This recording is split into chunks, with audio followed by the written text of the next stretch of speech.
پاکستان میں کچھ وزراء جو خود اپنی ذات اور شاید اپنی حکومت کی بقا کے لیے، امریکہ کی خوشنودی کے لیے اس طرح کے بیانات دینے انہوں نے شروع کر دیے ہیں کہ جیسے وہ ابراہیم ایکارڈ پر بات کر سکتے ہیں یا اسرائیل کو تسلیم کر سکتے ہیں اور جواز و دو ریاستی حل کا نام لے کر بات کو آگے بڑھاتے ہیں۔ میں اس حکومت کے ان وزراء کو بھی وارن کرنا چاہتا ہوں اور پوری حکومت کو بھی، جس نے تصور بھی کیا اس بات کا کہ وہ ابراہیم ایکارڈ کا حصہ بننے کے لیے پاکستان میں کوئی گفتگو کرے گا یا اس عمل کو آگے بڑھائے گا یا اسرائیل کو تسلیم کرنے کی طرف کوئی گفتگو شروع کرے گا، پوری قوم مزاحمت کرے گی۔ پاکستان میں کوئی وزیر اعظم ہو یا صدر ہو، فیلڈ مارشل ہو یا آرمی چیف ہو، سب کو یہ بات سمجھ لینی چاہیے کہ یہ ہماری ریڈ لائن ہے اور اسرائیل کی طرف اس کو تسلیم کرنے کی طرف یا ابراہیم ایکارڈ کا حصہ بننے کی طرف اگر اس حکمران طبقے نے پیش رفت کی تو پوری پاکستانی قوم مزاحمت کرے گی۔ اور میں جماعت اسلامی کے امیر کی حیثیت سے کہنا چاہتا ہوں کہ جماعت اسلامی اس مزاحمت کو لیڈ کرنے میں اعزاز سمجھتی ہے اپنے لیے، دنیا اور آخرت کے لیے، اور یہ کوئی ایسی مزاحمت نہیں ہوگی جو کسی پارٹی لیڈر کے لیے کوئی تحریک ملک میں چلتی ہے یا چلے گی۔ یہ ہماری ایمانیات کا معاملہ ہے کہ ہم اسرائیل کو تسلیم نہیں کرتے۔ یہ مسجد اقصی کی آزادی کی جنگ ہے جو وہاں کے لوگ لڑ رہے ہیں، اور ان سب چیزوں کو، ان ہزاروں اور لاکھوں شہداء کو ایک طرف رکھ کے اگر کوئی امریکہ کے کہنے پر پیش رفت کرنے کی کوشش کرے گا تو عبرت کا نشان بنے گا۔ کوئی بھی ہو، کتنا بھی طاقتور ہو، اس کو یہ سمجھ لینی چاہیے کہ وہ 25 کروڑ عوام سے نہیں لڑ سکتا، اور اس میں کوئی زیرو ٹالرنس ہے، اس پر ہم پوری مزاحمت کریں گے۔ اس لیے یہ ٹٹپنجی قسم کے، چھڑبئیے قسم کے وزراء بیان بازی شروع کر دیتے ہیں کہ اگر ایسا ہو جائے تو ہم بات کر سکتے ہیں۔ کس نے آپ کو یہ حق دیا ہے کہ آپ ٹیلی ویژن پر بیٹھ کر اس طرح کی بکواس کریں اور آپ اسرائیل کی تسلیم کرنے کی طرف کوئی جملے بولیں؟ میں تو ان چھڑبئیوں کے نام بھی نہیں لینا چاہتا، اور میں وارن کرنا چاہتا ہوں وزیر اعظم کو چاہیے کہ اس پر نوٹس لیں۔ پاکستان کی پالیسی واضح ہے، متعین ہے۔ وہ جتنے لوگ دنیا میں جو یہ بات کرتے ہیں کہ یہ طے ہو چکا ہے کہ فلسطین کی ریاست ہوگی اور دو ریاستی حل ہوگا، یہ ریزولوشن 181 کے تحت بات کرتے ہیں نا،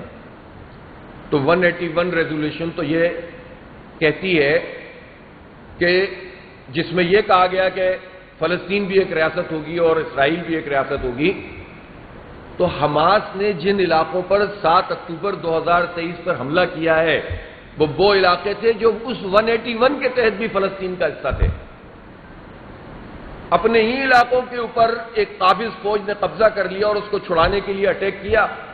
تو امریکہ اس کو دہشت گردی قرار دیتا ہے، اور امریکہ کے ہم نوالا ہم پیالہ یہ بات کرتے ہیں کہ جناب یہ کوئی جنگ کا مسئلہ ہے، یہ دو فوجوں کا مسئلہ ہے،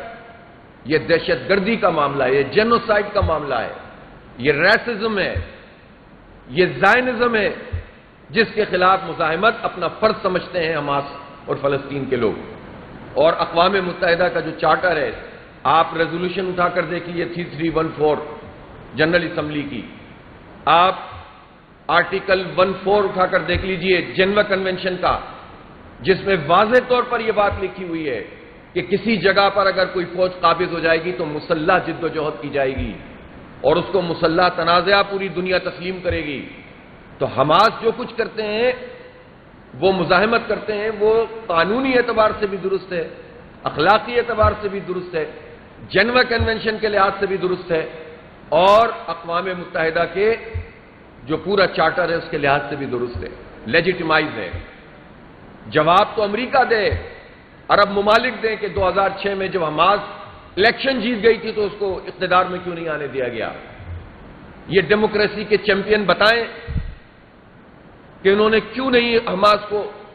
جو جمہوری طریقے سے عوام کی رائے سے اقتدار میں آ رہے تھے، انہیں کام نہیں کرنے دیا اور مسلسل لوگوں کے اوپر زمین تنگ کی ہے۔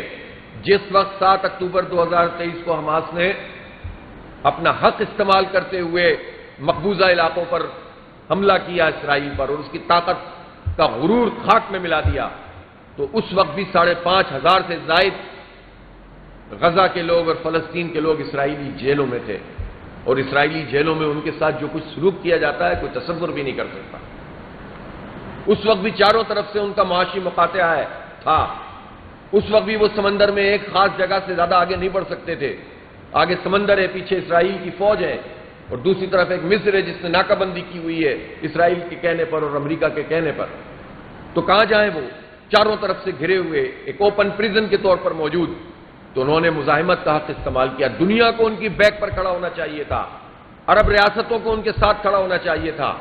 پاکستان سمیت دنیا بھر کی مسلم ریاستوں کو اس کے ساتھ کھڑا ہونا چاہیے تھا. تو اسرائیل کی یہ جرأت نہیں تھی کہ وہ کچھ کر سکتے، اور ہم نے اسرائیل کو ناکام ہوتے ہوئے 7 اکتوبر 2023 کو بھی دیکھ لیا، اور جو اس مہینے اور پچھلے مہینے اسرائیل نے جنگ مسلط کی تھی ایران پر، تو اس کے بعد جو ایران نے اس کے اوپر اٹیک کیا ہے، تو ہم نے اسرائیل کو دیکھ لیا کہ وہ لڑ نہیں سکتے، بھاگ رہے تھے، لاکھوں کی تعداد میں ملک چھوڑ رہے تھے، بنکرز میں گھسے ہوئے تھے، اور بنکر میں بھی وہ اسرائیلی نیشنلسٹ جو لوگ ہوتے تھے ان کے علاوہ کسی کو آنے نہیں دیتے تھے. افراتفری مچ گئی تھی پورے اسرائیل میں. ابھی تو آغاز ہوا تھا. تو اگر دنیا بھر میں یہ بات طے ہو جائے کہ تمام لائک مائنڈڈ ممالک جو اسرائیل کی دہشت گردی کے خلاف ہیں وہ اسرائیل کو وارن کریں گے کہ اگر تم نے یہ جینوسائیڈ نہیں روکا تو ہم مسلح طریقے سے تم پر سامنے آ کر کھڑے ہو جائیں گے، تو اسرائیل میں جرأت نہیں ہے کہ وہ ایک دن بھی ہمارے بچوں کو مزید قتل کر سکے. لیکن بجائے اس کے کہ اس پر کام کیا جائے، اگر ابراہیم ایکارڈ سب کے لیے بہت اہمیت کا حامل ہو جائے، عرب ریاستیں مری جا رہی ہوں اس کام کے لیے، اور اسی طرح سے پاکستان میں بھی ایسے لوگ، کوئی یہودی لابی کے لوگ، کوئی امریکہ کے زیر اثر لوگ اس طرح کی باتیں شروع کر دیں، تو اس سے فلسطین کاز کو بھی نقصان ہوگا، اور پاکستان میں جو 100% یکسوئی ہے اس کو بھی متاثر کرنے کی لوگ کوشش کریں گے. لہذا ایک مرتبہ پھر میں اس بات کو کہنا چاہتا ہوں کہ اسرائیل پہ دباؤ پڑنا چاہیے، امریکہ پہ دباؤ پڑنا چاہیے، امریکہ کی چاپلوسی بند کی جائے. میں پوچھنا چاہتا ہوں وزیر اعظم صاحب سے، جنہوں نے پاک بھارت جنگ بندی کے موقع پر ٹویٹ کی تھی ٹرمپ صاحب کی خدمت میں، پھر بعد میں نوبل انعام کے لیے انہیں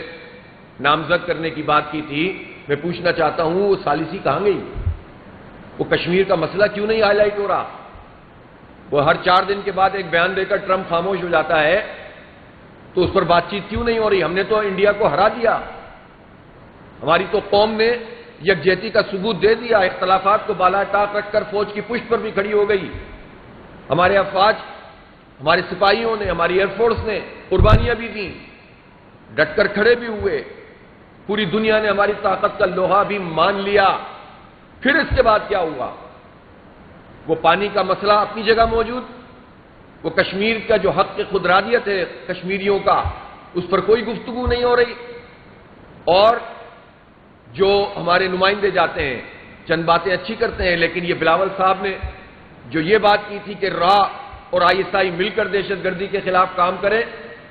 یا اگر وہ یہ کہتے ہیں کہ جو بھارت نے حملہ کیا ہماری سویلین آبادی پر، تو ہم اس کے لیے تیار ہیں اب